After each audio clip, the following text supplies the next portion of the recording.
Hello and welcome to the return of Talking Snooker with world champion Phil Haigh and Nick Metcalf.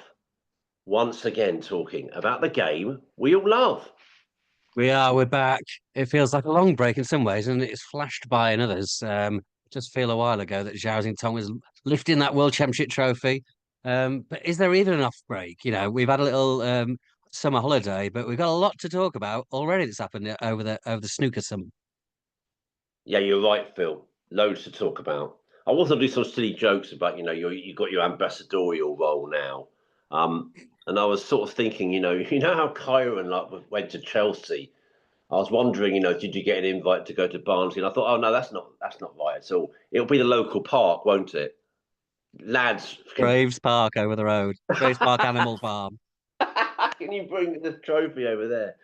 Yeah, no, really good to see you, sir. And we're just saying we didn't message each other as much as we normally would for the break. So really feels like a break, not necessarily from snooker stuff going on, but certainly from this podcast. And I noticed they've all sort of differed. Some of them have carried on, credit to them, but plenty of them I noticed have taken the break, and it's a bit non-negotiable for me, I have to say. Yeah, I feel so snooker now after the Crucible. But yeah, lovely to be back.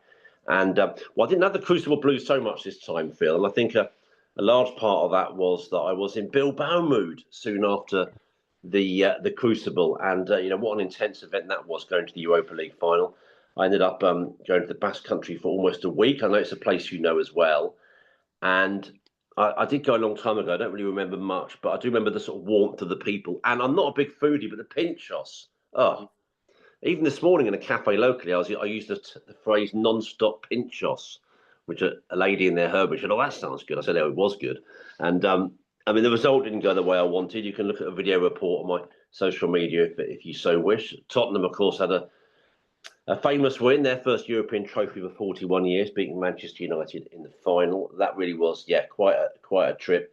And then a family trip to North Wales. I was just talking to you about Llandudno, and I was up there with the goats, Phil, on the top of the mountain there on the Great Orme, and that was very pleasant as well. So an enjoyable diversion all round, but really looking forward to getting back into work mode now as we're underway in the summer. And I know you've been to Italy, you were telling me. So Bella Italia. Yeah, yeah, had a couple of weddings straight after the Crucible. I was down in Devon for my best mate's wedding. I was best man there, so it was a lot of fun. And then over a fancy wedding over in Tuscany, a place called Pienza, which yeah, I would recommend thoroughly. It's absolutely delightful. And it took me, I mean, if anyone remembers last time we were on here, I was struggling badly. I think it took a good 2 or 3 weeks to get back to anything like full fitness. So I'm feeling pretty good now, though. I had a nice break. Would recommend Devon, would recommend Tuscany, but now we're back.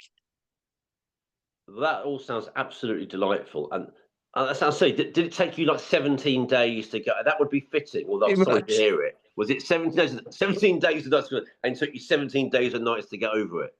Near enough. Yeah, I mean, I'm never like ill enough to stop me doing anything, but just ill enough to feel pretty lousy throughout. But yeah, no, we're back. We're back to full strength now, though. That's the main thing. And snooker on the main tour will return soon, Phil. In fact, the 2025-26 season is now just 2 weeks away. And we'll talk about that, particularly the summer events later on. But we must first dot the I's and cross the T's about the end of the 24-25 campaign. And the World Seniors Championship was quite an event, as usual, wasn't it? Really establishing itself now in that slot after the World Championship. And they all move into the Crucible, and it's a real success. And Alfie Burden, well, it's certainly a success for him. He won the title, beating Aaron Canavan 8-4 in the final. Brilliant success for 48-year-old Burden. And I remember saying on social media, I was really quite moved by the way he talked very candidly on television after. I thought it said so much about what we've said time and time again on here, how tough a road it can be. Listen, you're not down mines, these guys. Let's keep it in perspective. But it's a tough sport. All those years sitting in your chair, all those years travelling, doing much more losing than winning. Nearly everyone does. Well, everyone does more losing than winning, and most guys do much more losing than winning. That's the nature of the sport. But then I used the phrase, sometimes the clouds part, and they did for Alfie, didn't they? He had a couple of tricky ones along the way, but he played very well in that final. Was a good winner of that, really. And I enjoyed watching that on that Sunday. Actually, it was a nice bit of viewing, like a cracking crowd at the Crucible. And Alfie's one of those great troopers. Feels like he's been around since God was a boy, and he's got himself a big trophy, Phil. Yeah, yeah, and that was nice to see because I spoke to Alfie a few times. He's really good to chat to, just dead honest. He's openly says that he's not got everything out of the game that he would want to. He's not always put the work in that he should have done maybe, but he's been plugging away for a long time. And yeah, it's great that these guys can have their day in the sun, and that's sort of a big part of the seniors tour. Really, it's continuing to give opportunities um, for these amazing, unforgettable days out for these guys that maybe didn't quite get it in their pro careers, or even Aaron Canavan never had was a pro career. He's got quite an amazing amateur story in the seniors. I know he came up short there, but what a run to a Crucible final for him. But yeah, no, delighted for Alfie. He got to the final, hadn't he, where he played Jimmy, and he said he'd let himself down there. He'd let his sort of temperament get the better of him, which hasn't always been the best over the years. But it was good this time round, and a great result. And yeah, I suppose the seniors, it's still, I think it's going to change quite significantly now. More and more players can play in it, but it's still got a bit of you really want the draw to fall with you because there's some guys who played each other quite early who could easily have won this tournament. Whereas you can play some of the guys who realistically aren't going to win it. But yeah, you gotta take the way it falls for you. And Alfie did very well, played brilliantly to get hold of the trophy. A brilliant little trophy as well. I love that little clarity jug thing. It's great. Good stuff. Um, let's dot the i's and cross T's even more by telling you about some of the early results. In the quarterfinals, Dominic Dale beat Joe Perry 4-1. Dale had a break of 1-2-8. He really had his scoring boots on, actually, Dominic. Uh, well, that was a big one for Alfie Burden. That's one of those where you think it might be my week. Comes back from 3-0 down to beat Tony Drago 4-3. And looking at the scores for that, every frame pretty much was nip and tuck. Hassan Kurd for Charles Jonk 2. Kurd qualified for the tournament by winning the Asia Pacific seniors title in February, and then had a really, really good run, performing with great credit. And Aaron Canavan for Wayne Townsend 2. Won it before Canavan, hasn't he? Won it in 18. And as you say, had a really good run again. And word for Townsend, he beat Igor Figueiredo, who's a terrific champion. Of course, he was a defending champion, top player. Semi-finals, and Alfie Burden 6, Hassan Kurd 2. 3 half centuries from Burden in that win, including a 97. And then Aaron Canavan 6, Dominic Dale 5. Dominic was 5-2 up. And again, those scoring boots held by successive breaks of 109 and 131, but Canavan fought back. Word about Dominic, of course, impression of Alex Higgins. That was quite something, I think, harking back to the late, great Alex. And as we say, Alfie Burden beat Aaron Canavan 8-4 in the final. Free to wear here on TV in the UK on Channel 5. I quite like that. I quite like that a new broadcaster comes in. I was thinking it's a much, much bigger event, but the same principle comes for me with the Olympics and the Paralympics. I like that Channel 4 come in and do the game after, gives it a new... Obviously, there is some crossover, plenty of the faces and voices we know from other broadcasters. And Neil Foles, for example, heavily involved, Rachel Case. But so it was great stuff. Dennis and John, of course, and Messrs Taylor and Virgo, part of the commentary team. So good coverage, a little bit of a few odd things, actually, but just goes to show it's not as easy covering snooker as we think. They did cut, I think, it from advert breaks into action when it was already underway in the following frame. But I mean, these things happen, and really good week, and congratulations to everybody involved. I know they do these connected days, don't they, for some of the the certainly elderly community in and around Sheffield, don't they, Phil? I mean, you'll probably know more about this than I do, and various politicians involved as well. So that's the idea of it, isn't it? It's trying to get that community day. I know John Parrott, Dennis Taylor, and others do a great job meeting people and greeting people around there. So a success, and hats off. Yeah, it's a lovely initiative, that, isn't it? It's just sort of combating loneliness in elderly people.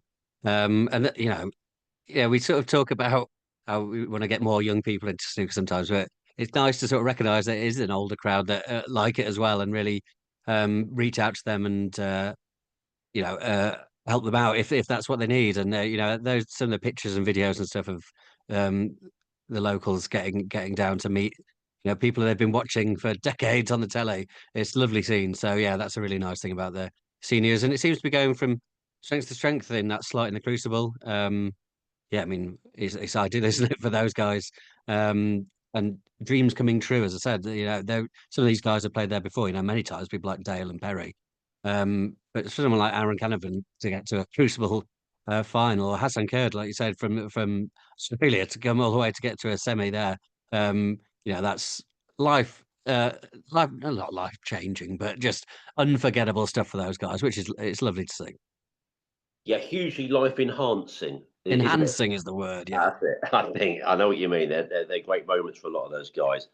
So that came and went, and that was pretty much the curtain coming down then on the 24-25 season. Let's have a look, shall we, as we always do at the World Snooker Tour Awards, and just run through those, I think, quickly for you now. Player of the Year, Judd Trump.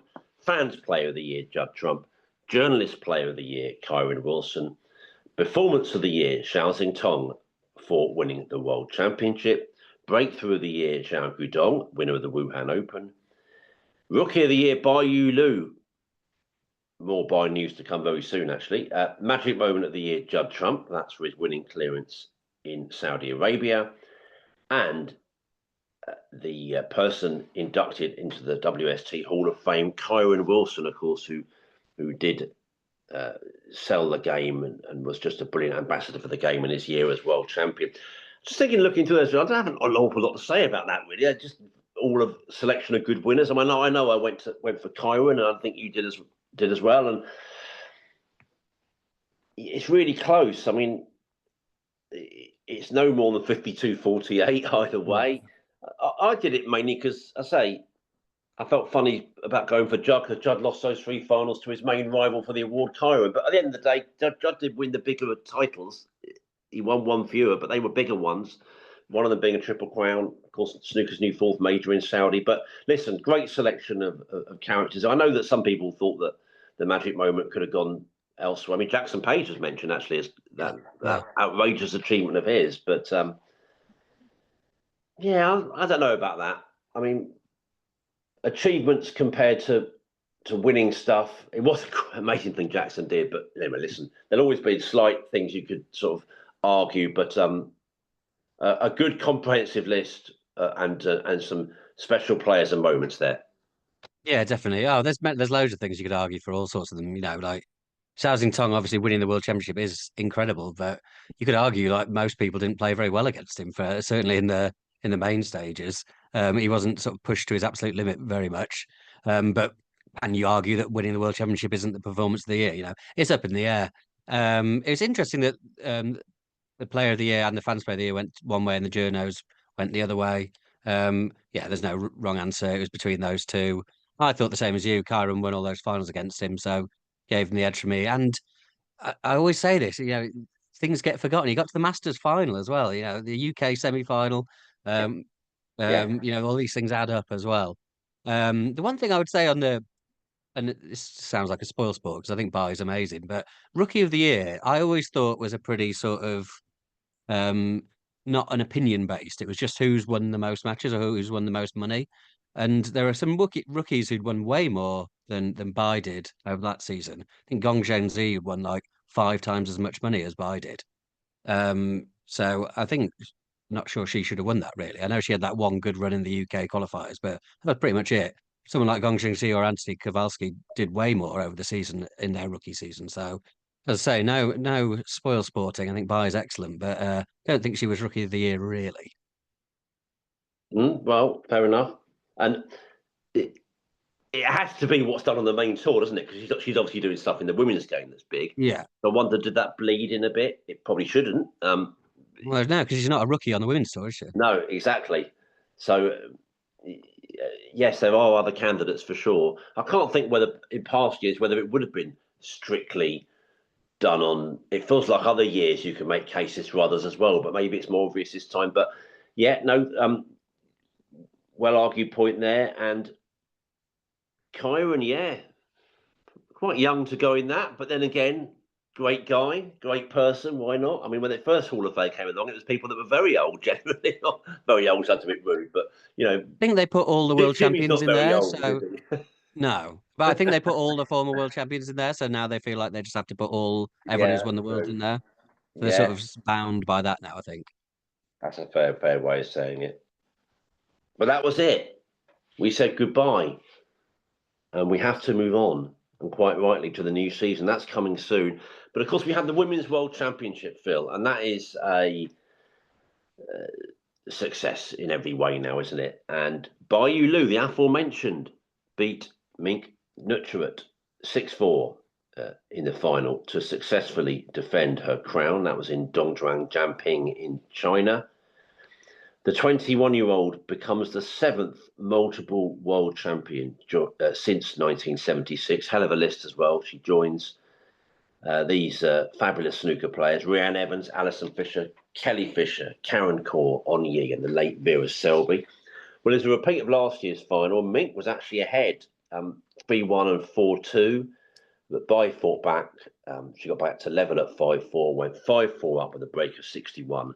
And then the next frame was really tight. It always seems like the last frame, I mean, this wasn't the decider, but it always seems like the last frame of these big women's finals are always absolutely dramatic. There was another one. I think she nailed the pink in the end and got the title. And another really successful event. We must say congratulations to all concerned. And yeah, I mean, Bai Yulu some talent. I mean, she proved it again.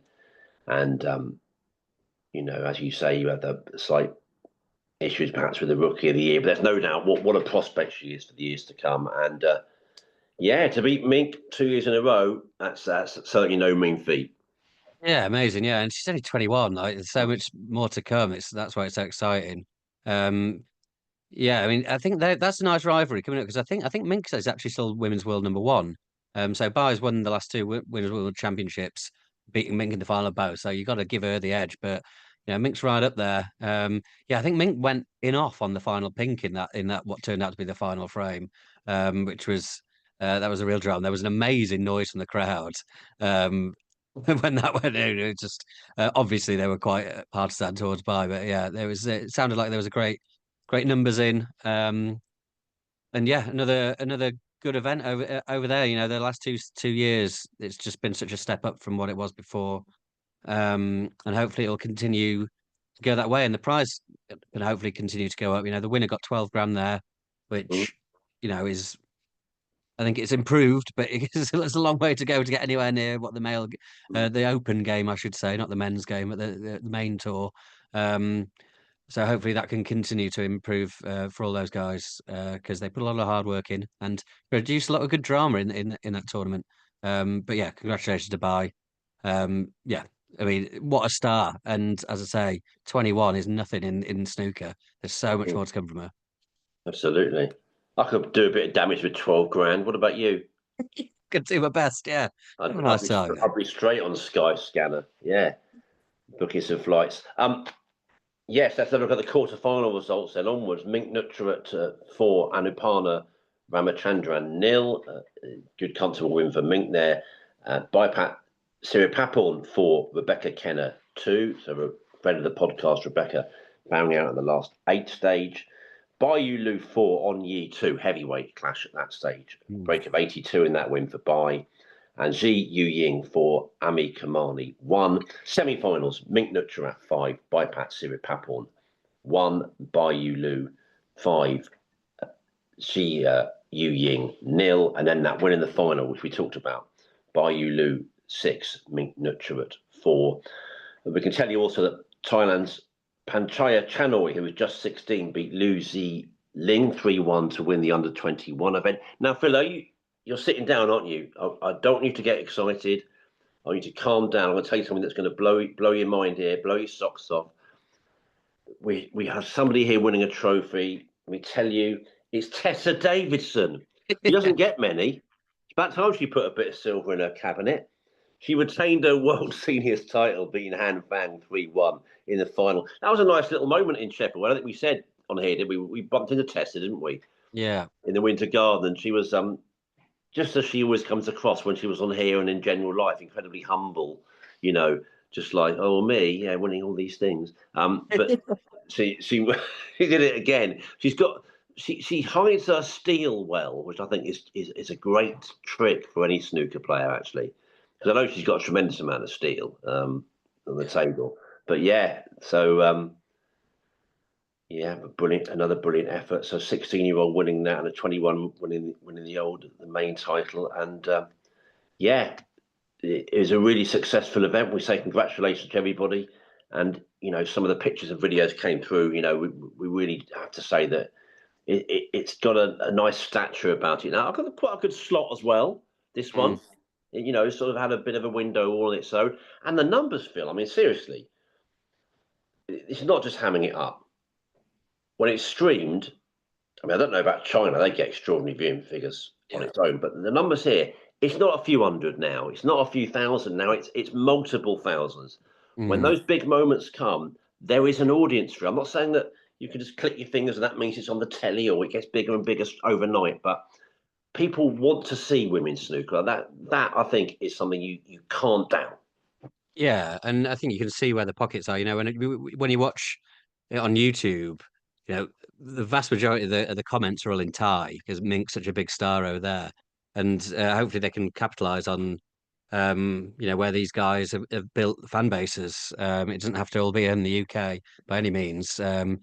In China's obviously huge. Xia Yuying, didn't know anything about her really. She got to the semi-finals, beat Rianne Evans in the last 16. She's clearly got game. She can do that. Got game, come on. And then India, the two Indian players. I just saw World Women's Snooker tweeting today that it's the first time that two Indian players were in the top 10 in the world ranking. So there's clearly sort of areas of the world they can really target and hopefully flourish. And I mean, China's the obvious one now with Bai, and the figures there are unbelievable. And I'm sure that will bring with it a wave of new players, which could transform the game. And China are having a great time in snooker at the minute in the women's game and the main on the main tour. So big things over there. But yeah, things are going very well. I know they were very pleased with the participation numbers just entering the tournament as well. So things go in the right direction and lots of good work going on the women's game. Definitely. The one thing that they miss on Zoom is they don't seem to give you a time exactly. Do you think we've done about 20 minutes, give or take? I think so. Yeah.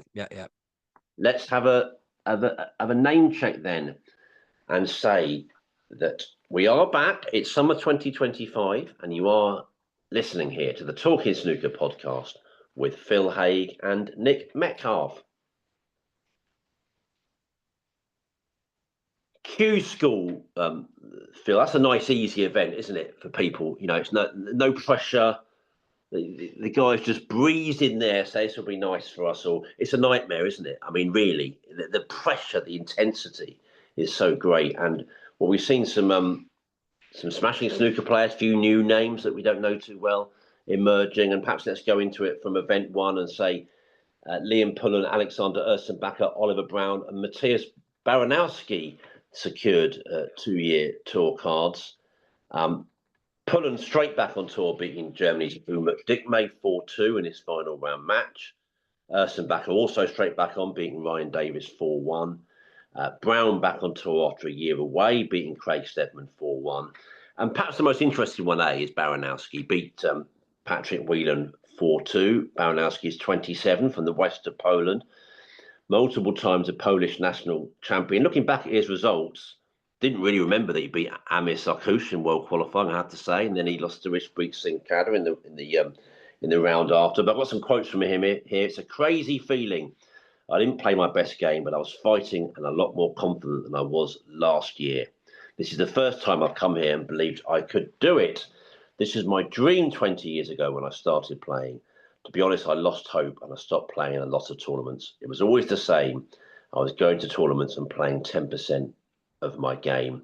In the past, sometimes I've given up, but when I started coaching, I knew they would be watching me. I needed to always play my best, even if I was playing badly. That makes sense, I think. I tell them to focus and just give everything. I decided that I have to do the same. That has worked, and I've been more focused. I always say to my students, don't give up and fight. Make sure you do your best. I like that. I like the fact that his students, he's sort of telling them one thing, and then I better bloody show them. I better bloody lead by example here. And I suppose, put a simple way of saying it, he played very good snooker, obviously, but he's got himself on tour with that attitude, Phil. Yeah, it's great. I'm really looking forward to seeing him play. I did notice that win he had in World Championship qualifying because Sarkosh has won a few games on tour. He's not a bunny. I remember seeing him beat Dave Gilbert and he beat a couple of other players. He won a couple of games in the Saudi tournament, I think. So he's no mug, and Baranowski absolutely battered him. And I wasn't that aware of Baranowski before that, but then I had a look at his amateur results over the Q Tour, and yeah, he's beaten a lot of good players. I actually spoke to Barry Pinchers just before Q Tour, which was before Q School, which was a real treat. I'd not spoke to Barry before. I love those characters that've been around forever. Oh So yeah, many interesting little tales. yeah. And he really rated him. He thinks he's great. He's played him a few times. So yeah, and only 27. Again, he's young in the game these days. So looking forward to how he comes on tour and with Michael Sabarczyk as well, the 14-year-old. Um, so a little Polish wave with Kowalski coming on last year as well. So three of Yeah. them on tour, which would be nice for them. I don't know if they'll be based near each other or anything, but it's good that they'll have some compatriots to be on tour with. So yeah, interesting. And then the other players we know well, Ursenbacher's bit of a sort of enigma, isn't he? Sometimes he Mm. looks absolutely amazing, keeps beating Ronnie O'Sullivan, and then he keeps ending up at Q School. So hopefully he can kick on because we can see how talented he is. And Pullenham, I'm very impressed with. I know he really struggled last season. He didn't win many games at all, but to come through Q School twice by the age of 19, I think is amazing because it went for a few years where it seemed like you had to really be one of these gnarled veterans to get through that. And he's done it twice as a teenager. So very impressive, I think. Very much so.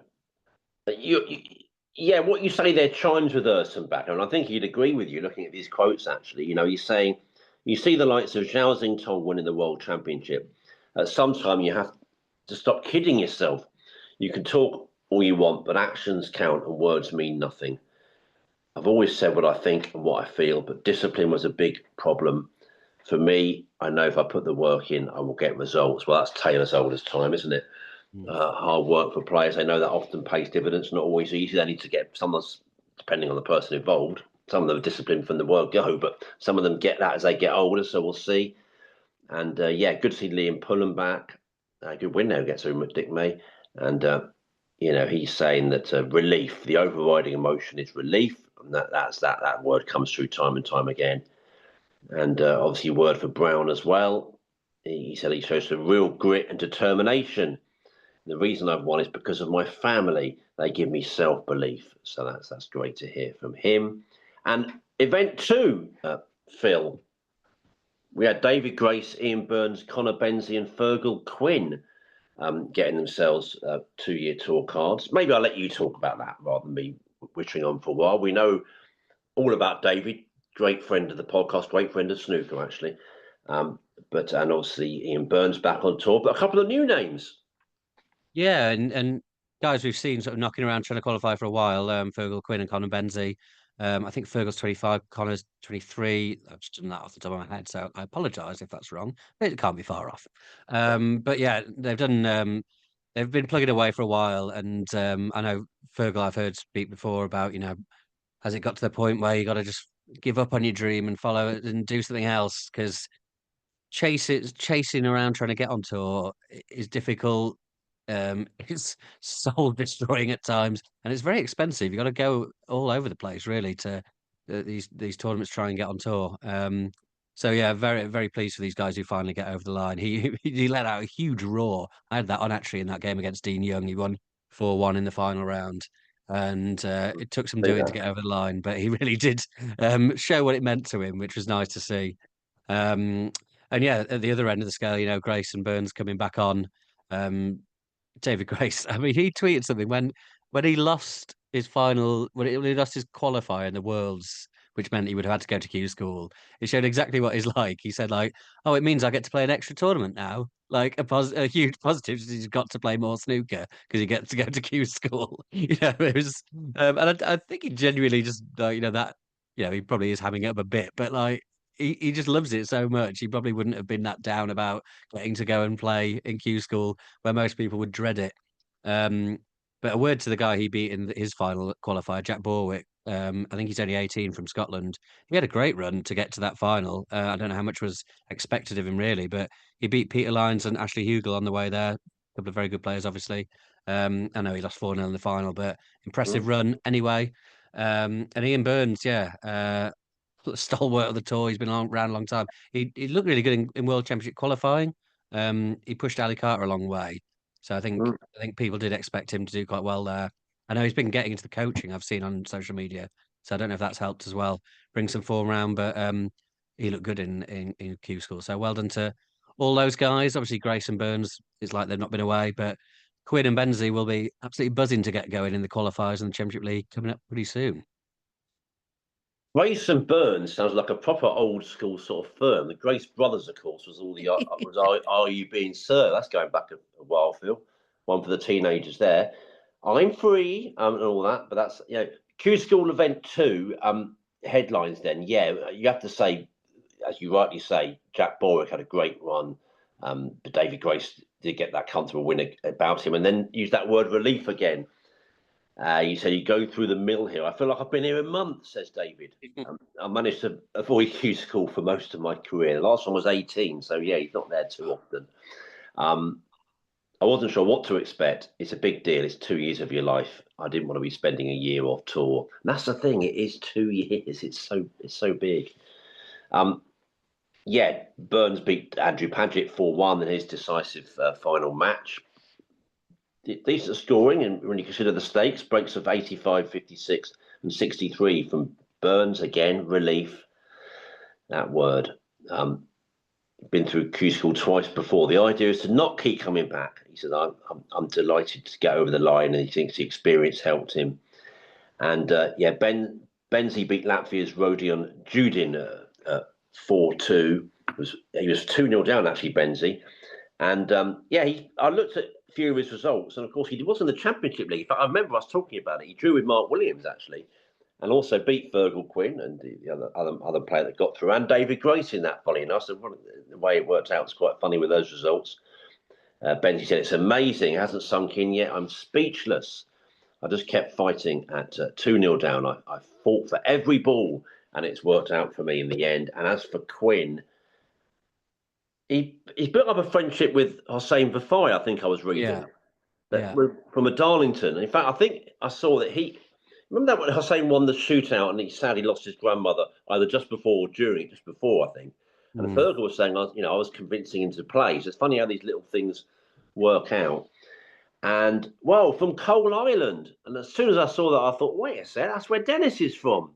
Dennis Taylor. So I remember that. I always remember there was a great, it might have been on RTE News. There's a wonderful clip of Dennis going back to Coal Island about, I'm going to say a week or two after he won the World Championship, in the middle of quite a small, sort of looked like quite a small town square there, and, talking to everyone. So that's great. And I think that they've obviously met and chatted away. And what a great thing to have someone like that from Dennis, from where you're from.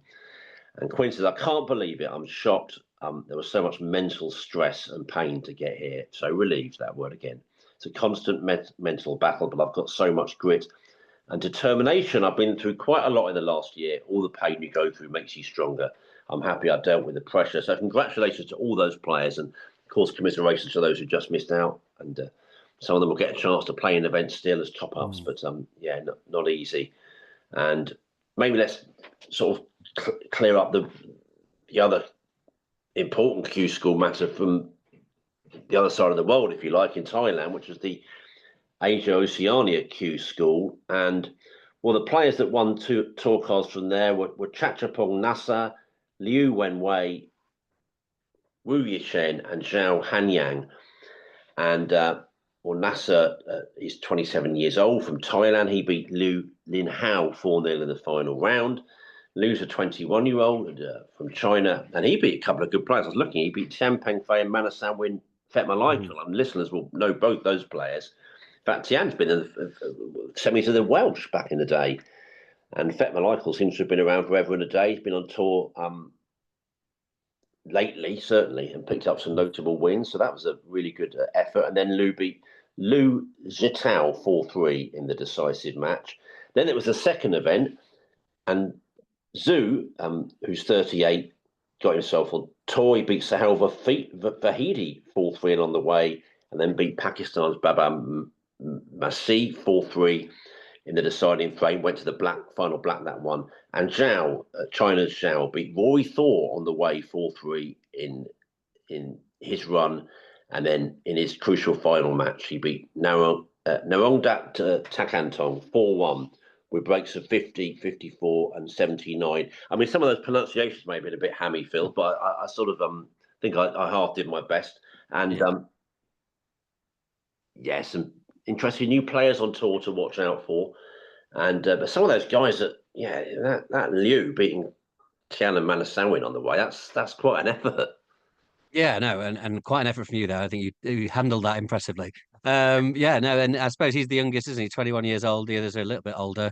So it's always exciting to see new young players coming on. And look, we're not going to pretend like we've watched a load of these guys before, so we have to wait and see what they're like when they turn up. But young Chinese talents who've come through and beaten established names like that, no one's going to be looking forward to facing them really when they get to the qualifiers of the Championship League, because they could be dynamite. We don't know; they could not be, but we'll see.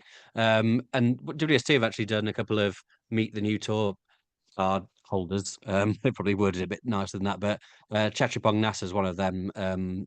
They've done a little piece on, so have a look on the WST website for that, because yeah, as I say, we're not going to pretend that we're experts on these guys, but we look forward to watching them play. Well, we can ask Stephen Hendry. He's bound to have watched them all and know all about them, Phil. That's a neat person we can easily ask for advice, no problem. Phil, that was Q School, and now we'll move on to the new season 25-26, just a couple of weeks away. And let's just fill you in on some of the events to come then. Well, it's Wuhan Open qualifiers. That's the first on the agenda from June 22nd to 24th. And I mean, Leicester, I mean, I see fans sort of half joking it's the home of the game. It's not really the joke. There's so much in Leicester now. And the Championship League's there as well, beginning on June the 30th. I hope it doesn't take too much attention away from Wimbledon, Phil. That's the day one of Wimbledon, June 30th to July 23rd. Shanghai Masters, and that's a banter-free zone. No cheap yags from me there at all. Brilliant tournament. July 28th to August 3rd. Snooker's new fourth major in Saudi Arabia, August 8th to 16th. So a hell of a couple of events back to back there, I have to say. And then the Wuhan Open, August 24th to 30th. So when I was growing up, summer of the 4 seasons, summer there was snooker in summer, but it was much more low key. I never regarded it as a snooker season really, but it is now. There's no point in saying, well, it's not now. It is. We'll have our summer season, which is a bit distinct. I think we'll have some guests and different voices, and there'll be quieter times. Championship League will be, obviously. But listen, come late July and August, that's just bang, bang, bang. 3 wonderful events coming up. Oh, yeah, that's massive. Yeah, Shanghai, obviously non-ranking just for the elite of the elite, really. But still massive. It's one of the better tournaments on the calendar, really. It's like the Masters, isn't it? But then Saudi Arabia and Wuhan, a serious ranking points to be had there. I mean, Saudi obviously basically like the World Championship in terms of money and points. Right, well, not even right at the start, but yeah, bang in the summer where we're not used to these enormous events coming, but they're huge. And also there's qualifiers at the start, and this has actually just been added, probably since May, even since we start recording. Actually, I rang World Snooker this morning because I spoke to some players who were convinced that there were some British Open qualifiers after the Wuhan Open qualifiers, but it wasn't on the website. But it is now, so maybe me asking has encouraged them to pop that on there. So after Wuhan is 22nd, 24th, then we've got British Open qualifiers for 3 days from the 25th to the 28th, and then into the Championship League from there. So yeah, even more like early season stuff. Usually the Championship League, you can tell the guys, turn up very tanned and not in the best of nick snooker wise. But if they got the Wuhan Open and British Open qualifiers before the Championship League this time, you've got to really want to qualify for those two. So people will be practicing hard this time of the year, maybe even harder than they normally do. So yeah, it'd be interesting to see. Also in Leicester. So Leicester's the hub of the snooker world over the summer. What's the dates for that? I'll fill in my diary live on air. What? 25th to the 28th for the British Open of June. Oh. So yeah, go straight from the Wuhan Open into the British Open qualifiers. And then the British Open isn't for ages after that. I think it's a good 3 months after that, but they're sneaking the qualifiers in early doors. Not the most thrilling podcast moment of all time, me filling in a diary, is it? But it's a quieter It, time in the game, so that's it's fine. almost breaking news as well. I think that calendar's probably just been updated, so we can have some breaking news on it. Well done. And then, of course, we're going to the autumn, and that's a way away now. But loads of great events here. The English Open at Brentwood, British Open in Cheltenham. I hope to get to at least one of those, if not both those two, all being well. And then, of course, we go on and on, Northern Ireland Open and Champion of Champions among the other treats in the autumn. So a full calendar of events, including that new news then on qualifying on the WST website. Nothing more to say about that. Just some great events coming up, aren't there? I mean, Championship League. I mean, Ben Wollaston was on here saying he thinks it's too long. I mean, it looks like it's just as long to me. Certainly the last one or two editions. But listen, I suppose you have to have it at certain lengths to get the matches in. Oh yeah, I mean it's about a month, isn't it? And it just sort of trundles away in the background. I was trying to think of ideas to what would be better, and I don't know how feasible they would be, but I'd almost rather have four like week-long knockout tournaments and have four champions of smaller events, get like the old PTCs. Um, and yeah, so people would have the chance to play more, don't they? Because it seems it's going on forever, but most players are actually only playing one day. Um, so even if it wasn't 4 weeks, 2 or 3 knockout tournaments with champions, um, might be more interesting. Might be give people more chance to play as well. Um, but yeah, it is what it is. We'll watch it. Yeah, while I was querying about the calendar this morning, the only other thing that is missing on there is the Players' Championship. I think they're still working on some dates. Obviously, this is later in the season, Mm. um, but I think they will not be that series. The Grand Prix Players Tour won't be back to back to back like they were the season just gone. I think there will be tournaments in between, which I think we're all pleased about. I think that we didn't love that this time round, so that will be a step in the right direction, or a step back to the direction that was good before. So yeah, that's a plus. Yeah, I did think that was a one-off. I got a column out of it, mine. But yeah, it was it was to do with Hong Kong, I think, largely, wasn't it, last time? That Yeah, wasn't right, really. Who was it? Was it Hawkins and Murphy played like that 5 times in 6 weeks or something? It was yeah. something like that. Might have been. I Higgins and Zhao Guidong seem to play every week as well for a bit, didn't they? think that's right. Um, we haven't got much more, folks. We have got a bit. Well, as you said, right. So we said the last 2 seasons, haven't we? Some people said to us in Sheffield, God, we love the long episodes. Please, never stop making them long.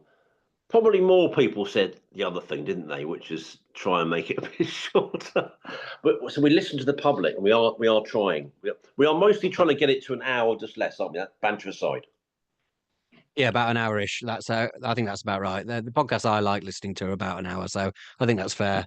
But if we get a big name guest though, I think we can indulge ourselves a bit longer. I think Joe Rogan's still the biggest podcast in the world, and is it like 3 hours long? But we're not trying to do that. We're trying to do the opposite. But yeah, about an hour I think is about right. But we've still got a few minutes here. The one thing I was going to ask you about, and we didn't prepare this, the World Championship just gone. Yeah, While we would do it while it was on, there was quite a lot of feeling about why it's a classic. It's one of the best ever. With yeah. a little bit of hindsight already, where are you viewing it now?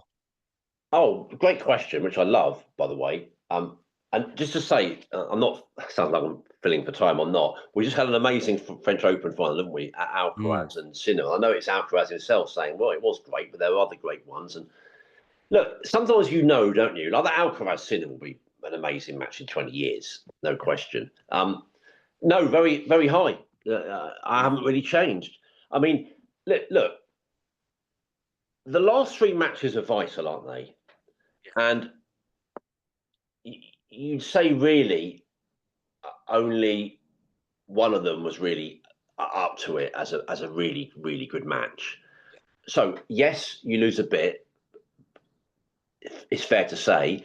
But I did say, I think we might have said it on here, I certainly said it to people up there, even during the quarters, it doesn't always matter. Because there's the other thing, which I can't bear, but it's just natural, is that, you're not a good tournament, but suddenly it's a great final. Oh, what a tournament. Well, it wasn't. The Yeah. final was good. That's what you remember. So this was not the opposite. No, hi. I did like your 23 thing though, by the way. And I've seen a few people say that Luke recently. I know a couple of editions ago, but that Luke that was a smashing one. A lot of people saying this was really good, but they even felt a very recent one, 23, was higher in there. But no, I thought for the sheer weight of stories, and I love it didn't look. I know I keep saying it. I love that it didn't lose impetus. Never had a quiet. You nearly always have a quiet day or two at any sporting event. Never really had that. What's your feeling? Are you? Is that a leading question because it has gone down a bit for you, or? Yeah, I think I was never quite as high on it as some people were even at the time. I think maybe after the first round, the first round was fantastic. The first day was amazing. How that finished with Karen and Lepe Fan. I think this one felt a bit. I think it's what happens with how the champion progresses because this one reminded me a bit of the last time Ronnie won in 22. Like it was almost too easy for him, or it felt like it was. It's not easy. I'm not saying that, but it was never really pushed hard. No one ever really played their best against him, and the champion had no classic matches or even particularly memorable matches, really. And I think that just notches it down a bit for me. And that's not Zhao's fault. He played very well, and people didn't turn up against him, even when he didn't play well, like in the quarters where he was actually quite bad. Wakeling was just even worse. So that reminded me a bit of 22, which wasn't a classic for me because O'Sullivan just sort of won it without playing his best for most of it.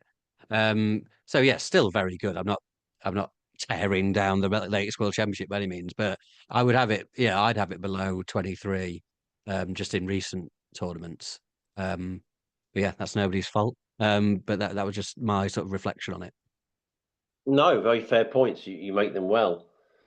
I mean, I had a little bit of a comeback. Rachel Casey tipped me off on my radio snooker service saying, "Oh no, 24 was okay." I didn't think it was. I didn't think it was good 24, but maybe we're inclined to go a little bit too far when it's not great, and we're a little bit too much when it's back to being good. And maybe we need to be a bit more. But yeah, They're all good though. I mean, even the bad ones are good. yeah, I've said that exactly. before. Yeah, Like, exactly.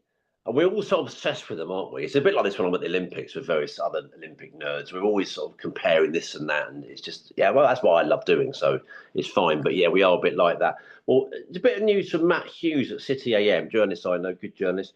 He's reported that Channel 5 is set to win the rights to show a number of snooker and darts tournaments. It's believed that 5 will secure rights for events that are currently held by ITV. Does tally with some of the noises I've heard, but no confirmation on that. That Channel 5 is in a good position to win the rights to show tournaments from the main tour for the first time. They have, of course, shown seniors events like the recent World Championship. But it doesn't mean that ITV won't necessarily show other events. We don't have any confirmation of that news yet. We'll let you know when we do have it. And Phil, any other business? Anthony Hamilton retiring, 34 years. I must point people the way of your article, let you talk about it. But just some quotes that I love from your piece. It says so much about what these guys are like. It's on a 10-9 defeat to Ken Doherty in world qualifying in 2012. He says, I was never in the match. I just kept punching and got back to 9 each. I was a long way in front and tried to snooker him on the brown and landed short. Next thing, I'm having to get out of the snooker, and he cleared up. Amazing. I'll never forget it. It'll probably be the last match I remember on my deathbed, landing up short on the brown, trying to snooker him at such an important part of the match. It was almost my favourite match, even though I ended up losing it. Well, the last sentence is a great one in itself. But deathbed, I mean, images of friends, images of family, of course, I'm sure they'll be there as well for us all. But the idea that Anthony might, even to think that, but that's the thing. These guys remember shots. He's played 34 years, and it's a shot that still haunts him. yeah, in a match that he lost. Yeah, I mean, I love speaking to Anthony. That was a long piece, but there was loads of stuff I could have put more in there. Maybe I'll just like tweet some more lines out because I think I was chatting to him for about an hour. And you could do way more. These guys, he's going for so long. 34 years as a professional, and then there's time before that as well. He obviously didn't just appear on the professional scene, but I think I put it in there. That, the first time he ever played, I think the first time he ever touched a snooker cue, he made 24, which is just sickening to hear these things, isn't it? These guys are just born for it. But yeah, I mean, what a career though. Not everyone can be sort of a legendary figure in the game, but he can still have a great career. Nonetheless, just to be on tour for that long is hugely impressive. And yeah, great guy. Love talking to him. Very funny, very sound. Um, and yeah, sad to see him go, but he's going to get into coaching. Bit of both in terms of anyone can just rock up and get coached by him. He's setting that up now to sort of get that booked in, but also he wants to be sort of traveling around with pros on the tour as in their corner, words of wisdom, helping them with whatever they need helping with. And I mean, you couldn't get anyone with more knowledge. So yeah, I'm sure he'll do a great job. I'm sure of that as well, and I certainly look with interest at some of the players paying tribute. I mean, on social media, you can see. I mean, we knew it already, but what a popular guy! Everyone's sort of saying, brilliant guy over the years, and yeah, great. Well, big part of this podcast history, really, 'cause he was our first Mm. ever player guest, wasn't he? It was a Yeah, yeah. quite long time ago now. It was really. Well, we'll have a number of voices for you this summer, um, folks, and Phil, we can tell people, can't we, that the journalist and broadcaster Michael McMullen will be with us soon. Fabulous voice of the game, and we've been talking about it for a while. Finally getting it done. We really look forward to Michael's company on here. I was thinking he's presented 3 podcasts. He's cleaned up. He co-presented with Dave Hendon, our friend on the snooker scene. He presented the WST podcast for a while. Can't find those episodes now, which is annoys me. And also on the WPBSA podcast. So, and of course, regular commentator, great talker on the game. He'll be on here. My radio snooker service back on the air very soon with commentaries, interviews, and discussions. I hope you can tune in for that. And I don't know what else you might have to come up, plug in, Phil, before we sort of wrap up. Well, there was one other bit of business that just broke just before we came on air with about Sam Craigie getting a new 2-year tour card. He's not played all of last season because through injury, which I believe was an operation on his neck. I'm trying to get hold of him to speak to him about all that, but he's been given a new 2-year tour card.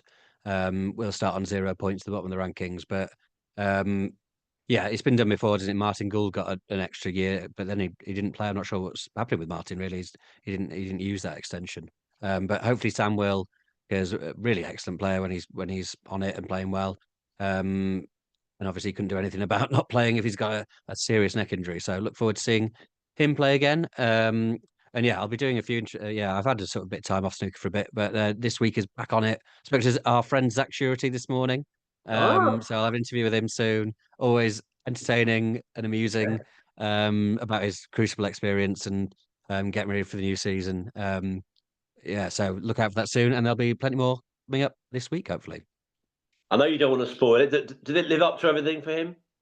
Yeah, I mean, it sort of ticks the boxes in terms of people say it's the best and worst place to play. He experienced all of it in that one game, which was a crazy game, really, to look back on. It was just nice to think about that mad game, really, again, and his experience through his eyes. So yeah, hopefully that'll be up sometime today or tomorrow. But yeah, he's just got a lovely way about him, hasn't he, Zach? So he was very entertaining. Yeah, loads. I mean, I'm often taken when we have guests, people sort of saying this, but we really enjoy listening to so and so. Didn't know much about them, but that was times a lot with Zach. Mm. People really saying they're getting behind our good friend from Ireland. The Green Bay's made that point, going to get right behind Zach. He started so badly, didn't he? It was in that match. I thought, oh no, he's going to get bowled over and not going to show what he can do, but he did in the end, which was great, even though he lost. Though, that was really enjoyable match to see. Actually, that was the first round match I was looking forward to the most, and in many ways it did deliver. Well, just a quick word about other sport. Phil, football done at last for the season. Crystal Palace winning the FA Cup was a smashing story, wasn't it? The Eagles beating Manchester City in the final, while Paris Saint-Germain embarrassed Inter Milan in the European Cup final, winning 5-0. And Chelsea won the Europa Conference League, and in the women's game, Chelsea won the Super League and the FA Cup. Unbeaten for the whole league season, in fact, and Wembley winners against Manchester United, a final I was at last month. And a great summer of sport generally. It's been trailed as a great summer of women's sport in many ways. Women's Euros underway soon. And we just, of course, seen the Epsom Derby victory for Lambourne at Epsom and snooker. Phil, that's our main focus of attention, quite rightly, on here. Main tour snooker on the horizon now. Those Wuhan qualifiers and British Open qualifiers just now a couple of weeks away. And we look forward to bringing you details of all the summer action here on Talking Snooker. Thanks for all your messages, by the way, thanking us for for the season gone. We really appreciate that, and telling us the events you're planning to go to. Loads of that on the website and on our Twitter feed. So please look at that, and we'll try and read some of those comments out in due course. People planning their seasons, Phil, going here, there, and everywhere, and a lot of them going to the big ones, but some of the smaller ones as well. Some of them are going to Brentwood. Brilliant, what a place, eh? I mean, it's just brilliant, fabulous. They'll get a marvellous welcome there, and also a lot of people go to Cheltenham, quite a bit Leicester, Champion of the Champions, and hardly a surprise that so many are looking forward to a trip to York at Christmas. Great city. Get your wallets out though. York at Christmas, bloody hell! I mean, it's so expensive. It's great, though. That place. It's a great city, but you can't stay there for anything that's not a fortune now. No, so it's true, and it's hard to find your way. I know the players. I find that interesting every year when players are sort of who aren't necessarily expecting to go really deep, go further than I think, and then they're trying to book hotels. It's tricky, but if you can do it, it's a great trip. And yeah, I tell you, maybe Brentwood we take the mick a lot, but at least it's very accessible, and they do get good crowds there. So I'm not surprised. It's very affordable as well. That's what the opposite end of the scale. Getting tickets is not expensive. So there are some pluses to Brentwood. And I don't know where you're trying to get to this season. I think I'm going to do my best to get to Belfast, because that's not one I've done so far. And what a city, what a place, wonderful city. But I'm going to have to maybe have words off air about this idea that Brentwood is accessible. I mean, have you ever tried waiting for that bus? It doesn't exist. I meant to just. Okay, yeah. I meant just Brentwood, yeah. Yeah, I mean, getting there on the tube though, that's handy. But I suppose, getting from the tube to the place, yeah, fair point. No, I'm teasing. Yeah, but Brentwood for sure. I feel a huge duty to get to Brentwood. It's literally one journey on the Elizabeth line. I have to go. And yeah, I'm not sure. They're probably almost certainly York. Maybe Champion of the Champions, because that's in Leicester, which is not bad for me. But loads of options, aren't there? That's the brilliant thing. And see you next time. I salute you. We've done it under an hour. What a great start. Let's see if we can keep it up. We're 1 from 1 on our new target. Thanks for your company, everybody. TalkingSnooker@yahoo.com is our email address, or you can tweet us at Talking Snooker. Phil and I are back. You can't keep us away. Don't panic. We've got loads to come. And for now, from your old friends, Phil Haigh and Nick Metcalf, cheerio.